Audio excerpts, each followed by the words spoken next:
Welcome to Magnolia Being Supply. What we have here today is a dividing kit for a 10-frame Langstroth hive. The kit includes 2 entrance reducers, 2 feeders, both liquid and solid, and a division board. This is an interesting way if you want to make a split in your 10-frame box but don't want to have to go buy a bunch of nuke boxes or buy extra nuke boxes, or you want to maintain queens. You got a couple queens looking for a place to put them. You can take an existing 10-frame box. We've got a 10-frame wooden Langstroth hive here that sits on a screened or solid bottom board.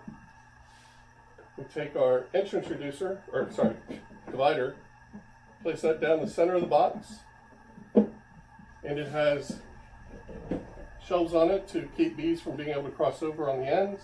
It comes up above the top of the box so that when you put your feeders on, which we'll do right now, put your feeders on,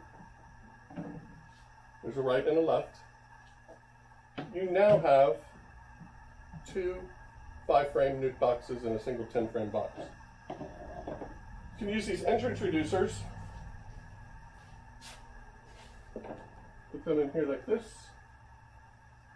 one in here like this. Now these are designed for a different kind of frame construct, but box construct, but this will work fine without any problem. If you want to make your own entrance reducers, that division board goes all the way down to the bottom and touches here, so there's no crossover back and forth. And by having the entrance reducers in here, we keep the entrances far away from each other so they're not all trying to come in right here in the center. It's also recommended to couple this with a insulated telescoping lid. Fits right down over the top of these feeders for this. Your mileage will vary on a traditional Langstroth telescoping lid. The advantage to moving to this insulated lid gives you some better management over bees, better management over heat loss. It's ventilated, so it helps with airflow. Great lid, pretty indestructible. But the whole kit and everything can come together as one piece, or you can use just the 2-frame divider with your Langstroth box. If you've got more questions, leave them in the comments. Happy to answer them. This is kind of new for us, so we're still figuring it out. I did do splits this year in a box, and it worked out pretty well. But let us know. Ask in the comments below or reach us at the email. Thank you.